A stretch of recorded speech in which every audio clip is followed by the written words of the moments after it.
to another episode of Big Movie Mouth Off. We're here, still, our beds in the back at Groovy Cinema Pub to review more movies for you. I'm Jimmy Martin with Slug Magazine. And I'm Jeff Weiss with MSN Entertainment. You can find Big Movie Mouth Off on Utah Xfinity, Channel 6, or On Demand, Salt Lake Alternative. Utah On Demand, there's Salt Lake Alternative sleeve that has Big Movie Mouth Off.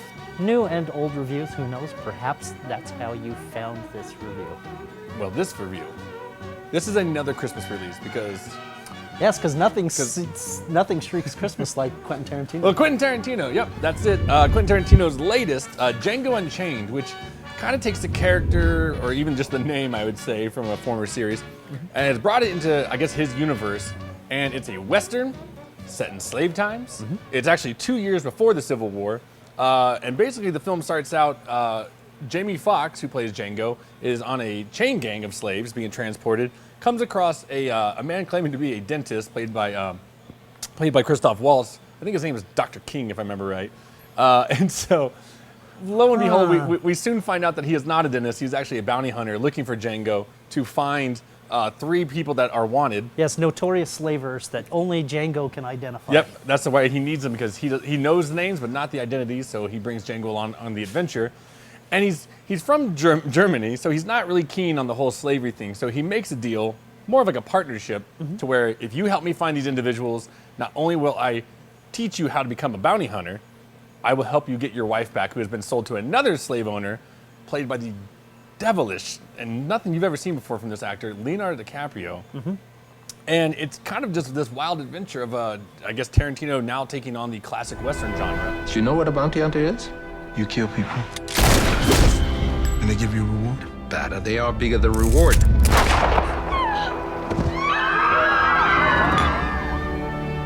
I'm looking for the Riddle brothers. However, I don't know what they look like, but you do. They called my wife. They sold her, but I don't know who to. Calvin Candy. That's the repellent gentleman who owns her. Broomhilda is my property, and I can choose to do with my property whatever I so desire. Help me find the Riddle brothers, and I'll take you to rescue your wife. Let's get to it. My name is Dr. King Schultz. This is my valet, Django. Come on over. We got a fight going on that's a good bit of fun. Why'd you dig him up? A fortuitous turn of events brought Django and myself together. Move it. Well, I've heard tell about you. You got me curious. I'm curious what makes you so curious. Something up with these two. Them old boys done rode a lot of miles, went to a lot of trouble just to get that gal. Hey, little troublemaker. You silver-tongued devil, you. They playing your ass for a fool. I spent my whole life surrounded by black faces. I only had one question. Why don't they just rise up and kill the whites? Who knows what's gonna happen? When you say classic Western, it's more like spaghetti Western, Yeah. if I can relate. And in case you're wondering where that term originated, it was the Italian-made Sergio Leone Westerns that starred Clint Eastwood, the good, the bad, and the ugly, for a few dollars more. Yep. And this definitely has that feel, although in a lot of ways it's a dark comedy. Oh, absolutely. I mean, there's a lot of... this film is A lot filled of with deadpan humor. deadpan, but also, I mean, like, comedy in the sense where you are sitting back going, should I be laughing at this? Because this film is, like I said, set in the slavery time, so we are very, very racist in this film. But it's kind of like, how do you go about not being racist? Because if you weren't, and set in slavery times, well, then everybody's gonna call BS. Right.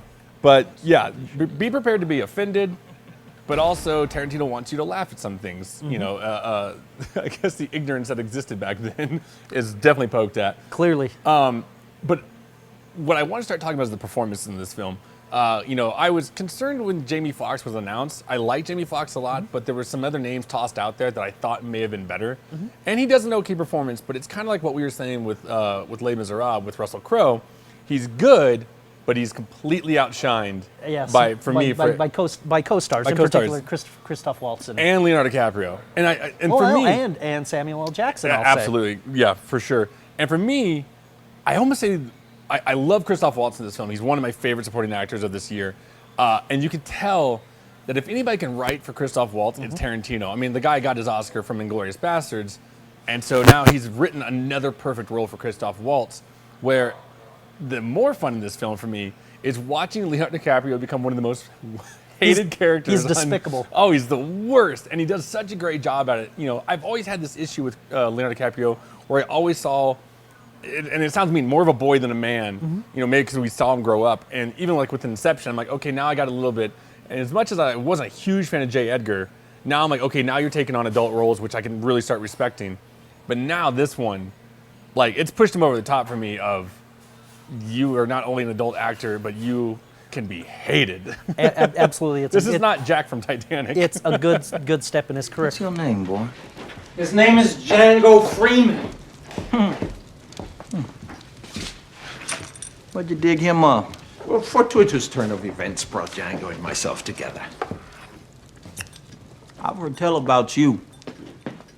I heard you've been telling everybody that Mandingos ain't no damn good. Ain't nothing nobody is selling is worth buying. I'm curious. What makes you such a Mandingo expert? I'm curious what makes you so curious. What did you say, boy? Calm down, Butch. No offense given. None taken. Monsieur Condé, I'd appreciate if you could direct your line of inquiry toward me. One, you do not have anything to drink. Can I get you a tasty refreshment? Yes, I'll have a beer. Wunderbar. Roscoe, a beer for the man with the beard, and I will have a Polynesian pearl diver. Do not spare the rum. Samuel Jackson, however, Yeah. probably has the trickiest role of the bunch because he True. plays a servant who, when he first comes out, if you're familiar with this character name, he's playing Stepin Fetchit. He really is. The racist stereotype of the early movies. Oh, The- it's horrible. But- But that's what the character how it was written. It is, and then there's things that change that character. And Without ruining anything. Yes, it's now. That being said, I got some problems with it. Okay. It's, and I hate to say this, needs an editor. There it does are a trail lot off. of pokey scenes in this film, including, as much as I laughed, I realized how much it dragged the film to a crawl. Some KKK racism, which, to my mind, was done much better in Oh Brother, Where Art Thou? A Sure. scene that almost could have been completely struck, if for no other reason than Jonah Hill shows up and sticks out like a sore thumb for Yeah. no reason whatsoever. It actually, you know, Yeah. and for me, like the scene that I felt that Tarantino was really trying to recapture, it kind of reminded me of the opening scene to Reservoir Dogs. Right. Where it's like this, you know, kind of a heated debate scene, but very, you know, told in a comedic form. But yeah, the Jonah Hill thing, I don't know why he did that. You know, Yeah. I think you have way more of a problem with Jonah Hill than I do. No, but it did. But this time, Yeah, for it just sure, took you it out of the really, film. yeah, he looks too contemporary. Also, and I know why he's doing it, but his Sam Peckinpah-ish moments Yeah. go on too long. There's Yeah. an orgy of blood squibs, Yeah. to the point where it starts to become, okay, I get it. Well, Okay, I get it. For I me, get it. I've seen him. You know, Tarantino's no stranger to the No, excessive no. use of blood. Watch Kill Bills and stuff like that. But for some reason, I don't know. Maybe it's just with him poking. I would say either poking fun or paying homage to Asian cinema. It doesn't quite work in this universe No. in a Western type of style.